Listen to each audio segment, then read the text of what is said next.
cuaca buruk dua kapal berpenumpang di Nusa Tenggara Timur dan Kepulauan Seribu terbalik. Diketahui terbaliknya kapal tersebut akibat angin yang kencang serta ombak laut yang besar yang menghantam kapal. Untuk membahasnya, kita sudah bersama dengan Eko Prasetyo selaku Kepala Pusat Meteorologi Maritim. Selamat siang Pak Eko, melihat dari kejadian ini Pak, ada dua kapal yang terbalik akibat gelombang tinggi dan juga angin kencang. Sebenarnya seperti apa suasana saat ini khususnya di wilayah perairan kita Pak? Selamat siang. Ya, memang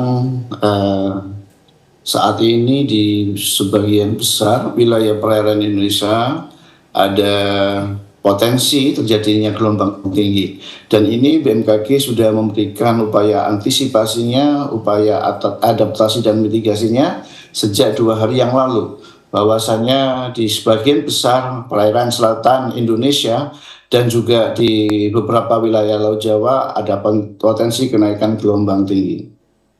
Artinya peringatan sudah diberikan Mbak Eti ya Pak kepada pelaku wisata khususnya untuk wisata air. Nah, lantas seperti apa imbauan juga mungkin atau rekomendasi dari pihak BMKG ke pengelola wisata daerah Pak supaya hal ini tidak terulang kembali Pak dan tidak memakan korban?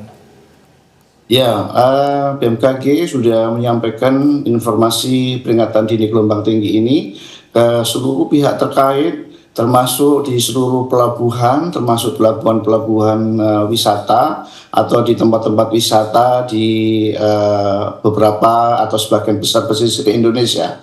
Ini tentunya diharapkan untuk pengguna lalu lintas laut ini bisa menyesuaikan terhadap kapal atau perahu yang digunakan.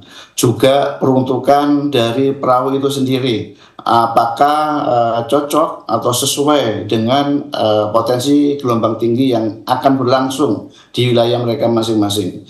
Seperti kejadian di perairan Kepulauan Seribu kemarin, tentunya ini tidak akan terjadi jika informasi gelombang tinggi ini bisa dimanfaatkan oleh pengguna, sehingga penggunaan kapal atau perahu bisa disesuaikan, termasuk jumlah penumpangnya juga demikian. Baik, selain Kepulauan Seribu dan juga daerah Nusa Tenggara Timur, kira-kira daerah mana saja Pak yang harus diwaspadai akan cuaca buruk serta gelombang tinggi? Ya. BMKG telah merilis potensi gelombang tinggi 2,5 hingga 4 meter ini bisa terjadi di sebelah selatan Sumatera, di sebelah barat daya Sumatera, sebelah perairan selatan Jawa hingga sebelah selatan Nusa Tenggara. Ini potensi gelombang tingginya sangat tinggi, sehingga masyarakat pesisir atau wisatawan yang ada di sana perlu mencermati informasi peringatan dini gelombang tinggi ini untuk tidak memaksakan beraktivitas, terutama untuk wisatawan ya. Jangan memaksakan diri, ini sangat berbahaya buat kita semua, buat mereka. Baik, sampai kapan diprediksi gelombang tinggi ini masih akan terjadi Pak? Ya, dari sistem prediksi yang dimiliki BMKG, nampaknya hingga bisa berlangsung hingga sepekan ke depan, hingga 7 hari mendatang, potensi ini bisa terjadi. Baik, ini kan juga menjadi perhatian bagi para nelayan. Kalau untuk nelayan Pak, apakah dinilai bisa lebih aman untuk melaut atau tidak? Karena mereka menggunakan kapal yang mungkin biasa memang digunakan untuk melaut dan hanya membawa 1 atau 2 ABK saja Pak. Ya. Untuk nelayan tentunya sudah teredukasi dengan baik.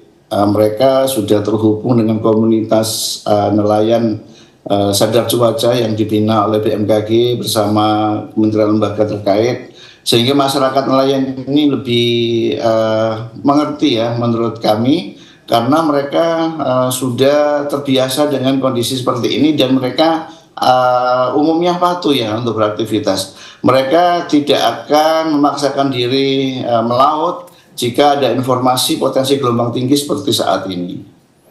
Baik, kita harapkan semoga warga yang akan berwisata dan juga pelaku usaha untuk wisata yang berada di air ini untuk lebih berwaspada. Terima kasih atas informasinya Pak Eko Prasetyo selaku Kepala Pusat Meteorologi Maritim telah bergabung bersama kami di Berita Satu Siang. Sehat selalu Pak.